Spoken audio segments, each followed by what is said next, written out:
Hello and welcome to Justice. I'm Jeanine Pirro. Thanks for being with us tonight. Congressman Ron DeSantis is here, plus conservative commentator Michelle Malkin, Corey Lewandowski, and a special Olympic version of Street Justice. But first, my opening statement. There is a cleansing needed in our FBI and Department of Justice. It needs to be cleansed of individuals who should not just be fired, but who need to be taken out in handcuffs. Now, there have been times in our history when corruption and lawlessness were so pervasive that examples had to be made. This is one of those times. Handcuffs for Andrew McCabe, Deputy Director of the FBI, the man at the hub protecting Hillary and attempting to destroy Trump. Now, according to Senate Judiciary Chair Grassley, and confirmed, being investigated by the Department of Justice for seeking money for his wife's campaign to run with Hillary from her bagman, Terry McAuliffe, chairman of her presidential campaign and board member of her Clinton Foundation, that slush fund. All the while, McCabe was investigating both Hillary and McAuliffe. Grassley says McCabe, and we've confirmed this as well, is also being investigated by the Office of Special Counsel for violating the Hatch Act, which prohibits political activity by federal employees, for using his government email account to distribute contents in his wife's campaign. And at the height of political chutzpah, he actually sends his FBI resume to McAuliffe before he and his wife meet to grovel for Clinton cash. There are also photos of him campaigning for his wife. Now, McCabe is also being investigated by the EEOC on the complaint of a female FBI agent. All investigations have been going on for almost a year, while McCabe still works for our FBI and collects a check from us. Handcuffs, too, for Peter Strzok, a high-ranking FBI agent working under McCabe, the one who actually changed the language from grossly negligent to extremely careless in Jim Comey's exoneration of Hillary Clinton.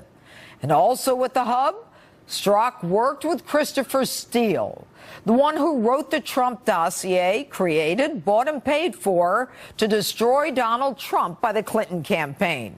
Reports are that Strzok was the one who signed the application for a FISA warrant, which was then used to surveil Trump's campaign, which was then used to illegally unmask Americans.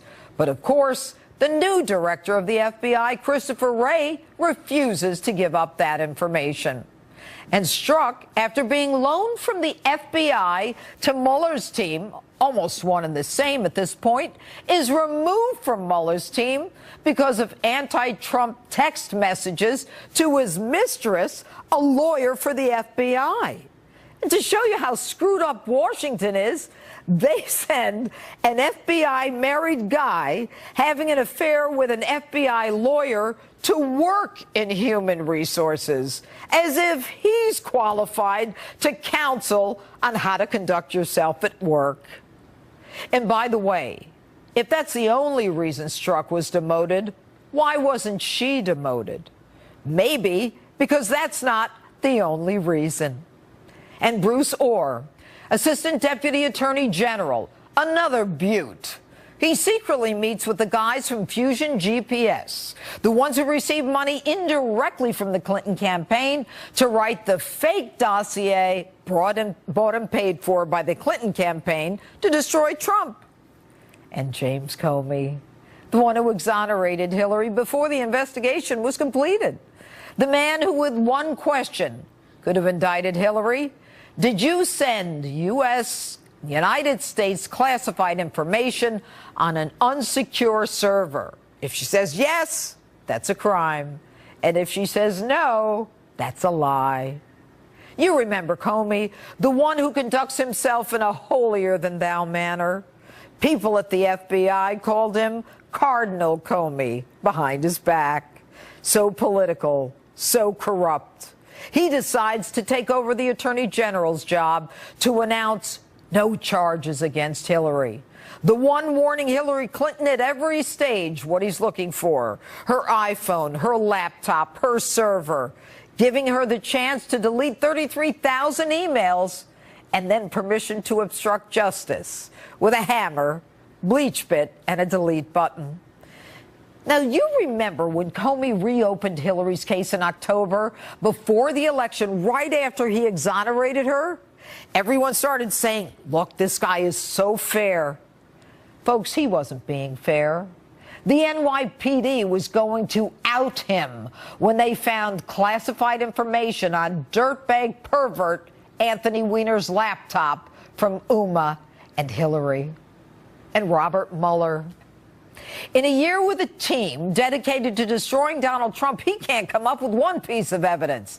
And as hard as the mainstream media tries to make stuff up, like Brian Ross with ABC, CNN, Bloomberg, Reuters, and the Washington Post all in 1 week, they have nothing.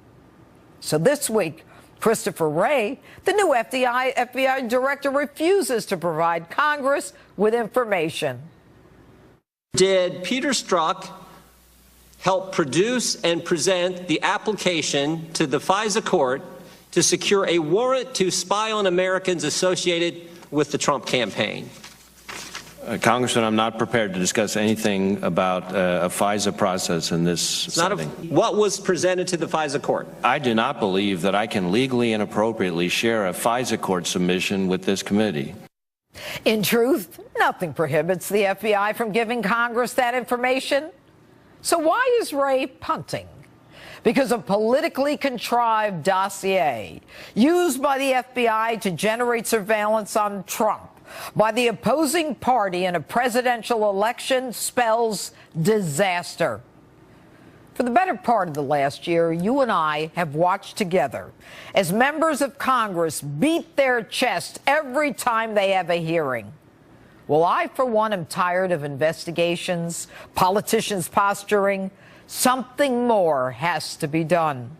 The stench coming out of the Justice Department and the FBI is like that of a third world country where money and bullies and clubs decide elections.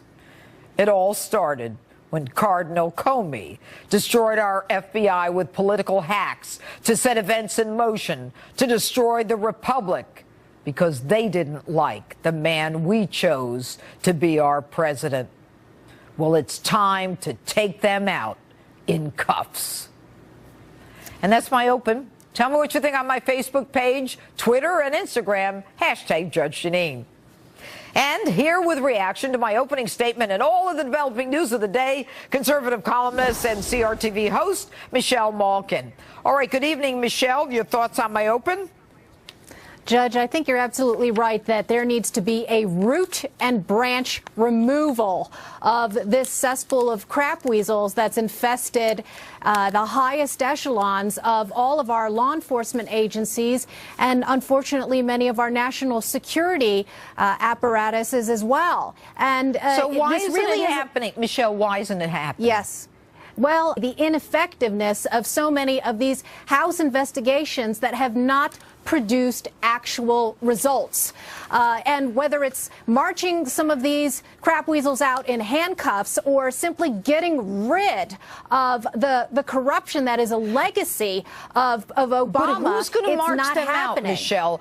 If Jeff Sessions isn't going to march them out, Christopher Wray still allows Andrew McCabe to work under him. And you've got this guy Strzok. I mean, really, the guys working in HR were paying him while he had an affair and is anti-Trump? I mean, what needs to be done? Is someone, does Rod Rosenstein need to go? He's the guy who apparently Senator Grassley's been sending letters to for almost a year. He won't even answer them. Yeah, so I think that this falls on the Republican leadership in Washington, D.C., which, of course, is so much of an oxymoron. And then to the extent that our president can exercise his executive authority here, I think he needs to do so. Again, I think it's very important to understand, Judge, that this is a legacy of the Obama years. And where there is culture of corruption smoke, there is culture of corruption fire. fire. And you've just laid out that we've got an inferno setting these institutions on fire. And I think, I understand that it's incredibly frustrating for the public. But right now, the best thing that we can do is shed as much exposure and sunlight on it. And a lot of people are waiting for this Inspector General's report to come out. But that you know will what, hopefully Michelle, lay this I don't out. mean to interrupt you. Look, I was a DA, I was a prosecutor, I ran an office, okay? I don't need some outside guy to tell me when they're doing things illegally. That's what I do for a living. I'm a prosecutor. Yes. I need to wait for someone to tell me it's against the law. It is against the law. It's prima facie against the law what they're doing. Well, so then the question is, Judge, who's going to bring these charges forward? Because the frustration, again, is that you've got the very crap weasels that are responsible for the corruption investigating themselves. And that is the problem. And the other problem is when you have these inspectors general who've been put in place in prior administrations and defanged and who are completely toothless, then yes, you have to greatly manage your expectations about what's going to come. Well, I think the problem is that we are at a critical point in history, and I think releasing that FISA application, if the affiant is Peter Strzok, then the whole thing comes falling down. But let me ask you quickly, That's right. What's going to happen on Tuesday in Alabama?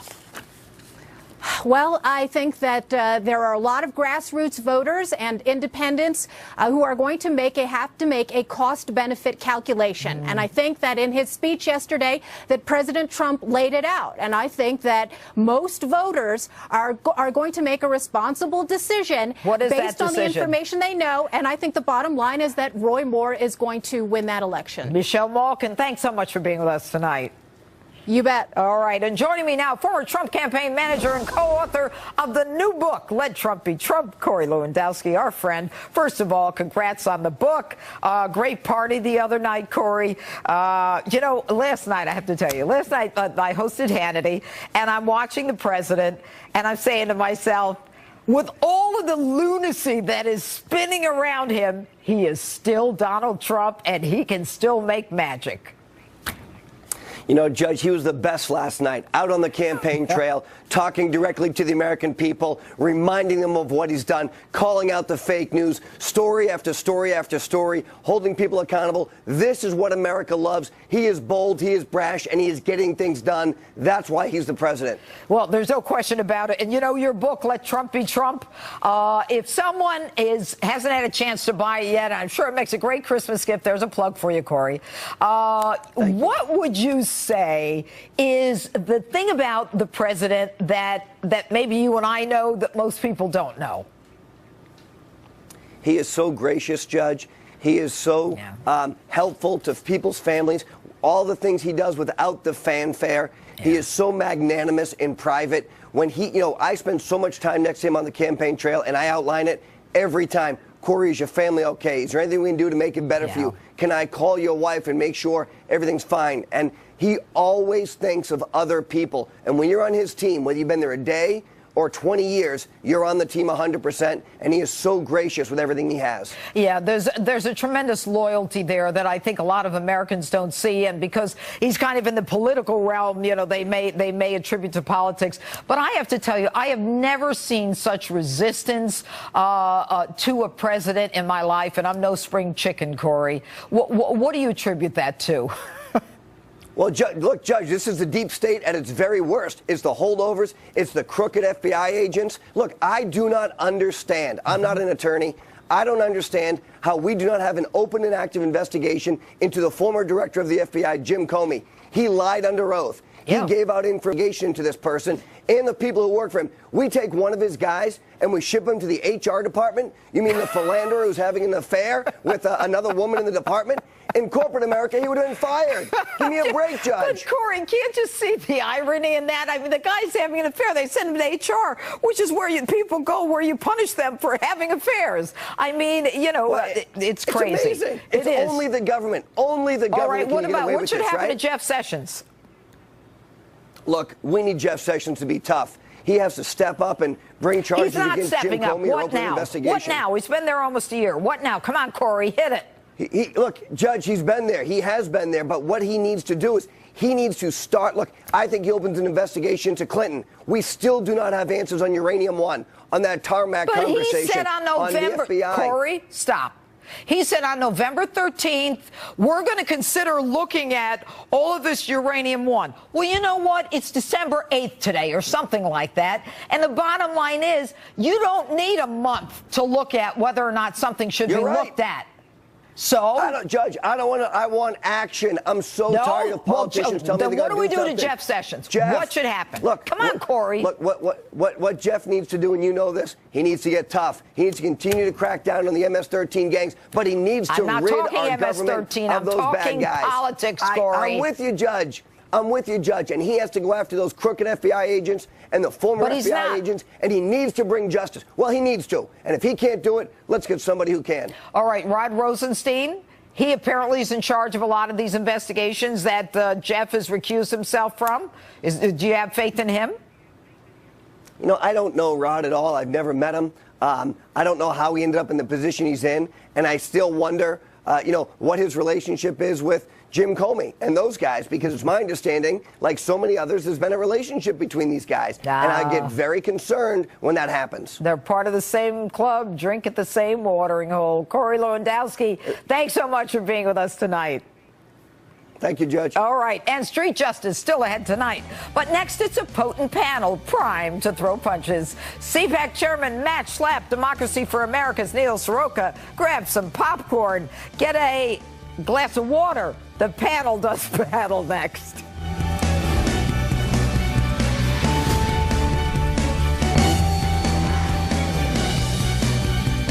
They took this fraudster from ABC. They suspended him for a month. They should have fired him for what he wrote. He drove the stock market down 350 points in minutes, which, by the way, tells you they really like me, right? When you think of it. And you know what he cost people? And I said to everybody, get yourself a lawyer and sue ABC News. Sue him. President Trump rallying the base against the dreaded fake news. Let's get right to it with my political panel for the night. CPAC Chair, Republican strategist Matt Schlapp, and Democrat for America Communications Director Neil Soroka. All right, Democracy for America. Yeah. All right, guys, you know what's interesting about this? The president, in a unique way, says it's time for consequences with the fake media. And Neil clarifications, corrections from ABC, Brian Ross, CNN, Reuters, The Washington Post, and WAPO tonight. WAPO. What's going on, Neil? Well, I don't feel the need to explain the media, but I guess what I'd say is this. Like, the president has well over 2,000 lies that he's made over the course of his presidency, and it hasn't even been a year yet. So the idea of this guy having the temerity to go after people for misstatements and corrections is just ludicrous. Okay. I mean, we have a guy who has no semblance of the truth. This is a guy who thinks that he won the majority of votes when that wasn't the case. He's obsessed he never with that. said he won the majority of votes. But anyway, Matt, Judge, go ahead, that's Matt. just not true. Matt, okay, so that's not true. That's fake news. I think it's very important to remember that we elect presidents on electoral votes, and that was a landslide. Let me finish. Neil, I'm going to cut your mic. One at a time, please. Wouldn't be surprised. The other thing, Neil, is when you say the president lied 2,000 times, I'd like you to make the citation of the organization, because these fact-checking organizations that Facebook and other media companies are using are funded by George Soros. It's the Washington Post that's doing it. Yes. Jeff Bezos. Sorry. Okay, I got my wrong left-wing billionaire. And the fact is this. The media is trying to prosecute a case. The media is trying to prosecute a case against Donald Trump.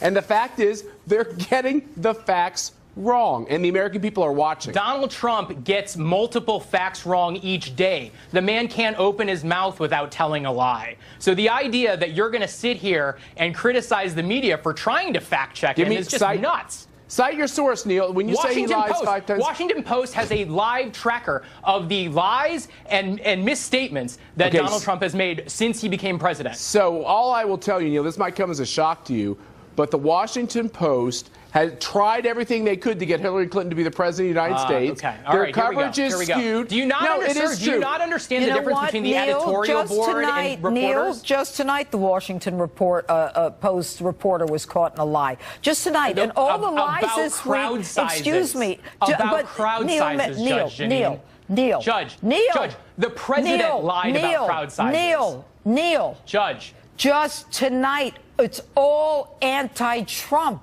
That's the point. The mainstream media is all anti-Trump. Oh, here we go again. No. The incessant whining about the media is why this president has one of the lowest approval ratings in history of polling. Which is also fake news. The fact is here this: we they go got again. everything that Neil, doesn't don't work out for chastise you me. is fake. Neil, let me talk. I'll let you talk. How about that? Great. Here's the fact: the American people know. They look at the polls. Over 80% of the people in these major media outlets assign their political allegiance with the Democratic Party. They vote for Democrats. This is revealed in poll after poll. If you go to Pew or any of these major polling outfits, it is absurd for you to come on this show and try to intimate that these media outlets like the Washington Post are somehow balanced. Their politics are left-wing. Neil, get honest.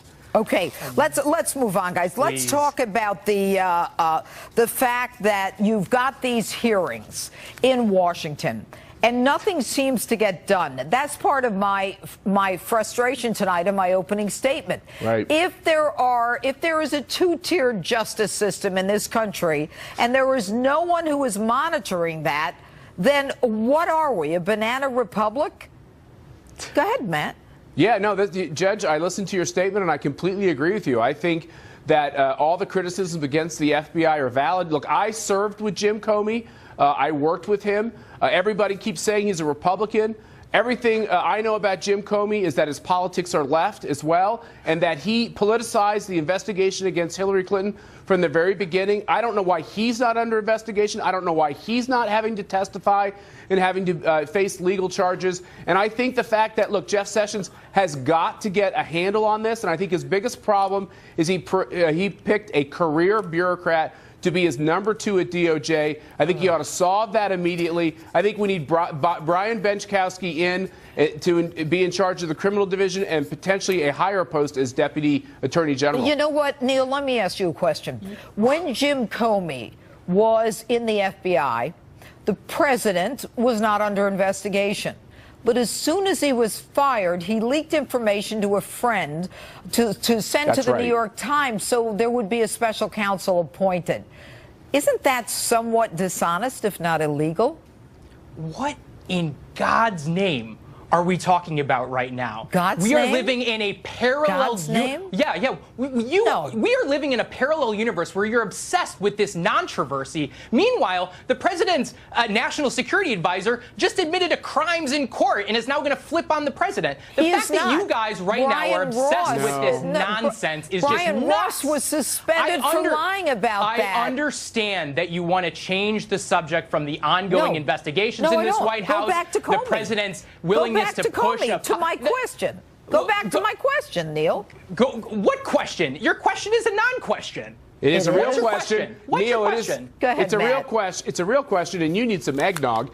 The fact is this, which is Jim Comey would not give the information to Congress when they asked for it, but he could leak it to his friend at a fancy university who then could leak it to the press. And the fact is Jim Comey has helped to prosecute a case against Donald Trump. He could be implicit in this whole investigation on the dossier by which the Hillary Clinton campaign spent millions of dollars to work with Putin's friends to find dirt on the president. Let's talk about the issues.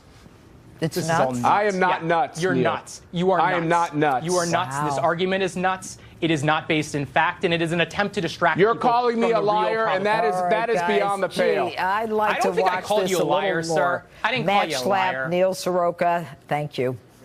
He was front and center this week when the FBI director appeared on Capitol Hill, and tonight we're going to talk to him. GOP Congressman Ron DeSantis joins me next. We'll get into that and more as justice rolls on in a moment.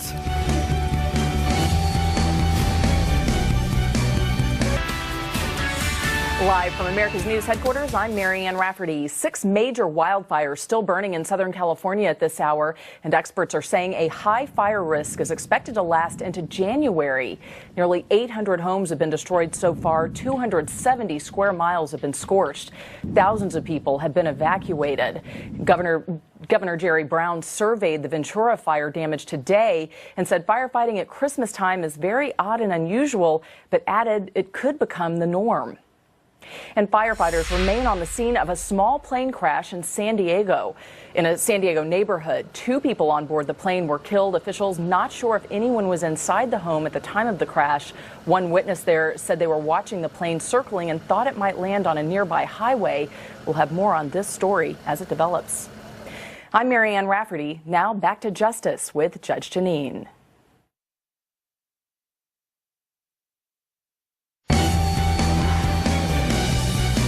You weren't there during that time, but if they were getting this information from a political party and then using it for surveillance against an opposition party candidate, that's a problem. Do you agree that that would be a problem for the American people? I do agree, Congressman, that any inappropriate use of the FISA process for political purposes is something that we should all be very concerned about and take very seriously. That's FBI Director Christopher Wray getting grilled on the Hill by my next guest, Congressman Ron DeSantis, who is fighting for the truth the American people deserve to know. Congressman DeSantis joins me live on the phone. Okay, so we couldn't get you to a studio. Congressman, we appreciate your being here.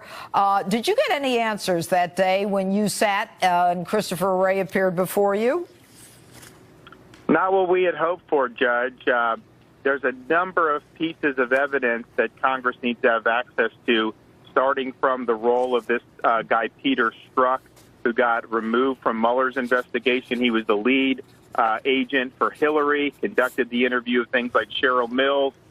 I think he was involved in the dossier. We want to know what his role is, whether the FBI paid for the dossier, whether Strzok was involved in using the dossier to get surveillance. We got answers of none of those. Okay, now, given that you did not get answers, and we've been asking questions for the better part of a year, the question now is, and you can understand the frustration of the American people, the question is, we don't want to keep with this every day, you know, let's ask another question, we want answers. So, let's talk about contempt. Senator Grassley, chair of the Senate Judiciary Committee, has sent 3 letters to Deputy Attorney General Rod Rosenstein. And Rod Rosenstein has not answered any of them about Andrew McCabe and the FBI and the investigations of him by the DOJ, by the Inspector General, by the Office of Special Counsel, EEOC. And what do you do to get answers from Rosenstein? Well, he's going to come before the House Judiciary Committee on Wednesday, and it's my belief that if he's not willing to produce those answers, if he's not willing to produce some of the information that we've been asking about now for months, then Congress needs to hold him in contempt. You can't just thumb your nose at the American people and not produce documents and not produce witnesses that Congress is entitled to and think you're just going to get away with it. All right. Christopher Wray did not answer a lot of the questions, especially a question from Jim Jordan regarding whether or not Peter Strzok was the affiant on that application for the FISA warrant. If that were the case, of course, then there is a disaster for this nation where the FBI is getting involved in a presidential campaign with a fake dossier to destroy an opposing political party. So we didn't get an answer from Christopher Wray when the truth is he didn't have a legal reason to prevent us from finding out who signed that affidavit for the warrant. All right? What do we do to Christopher Wray? Classified. Right. It is not classified. It's not sources and methods. There are some interesting information about what may be in that affidavit, but we weren't even asking about that. We were just asking about, was Strzok the affiant, and then did he use information gleaned from the dossier? Very simple question.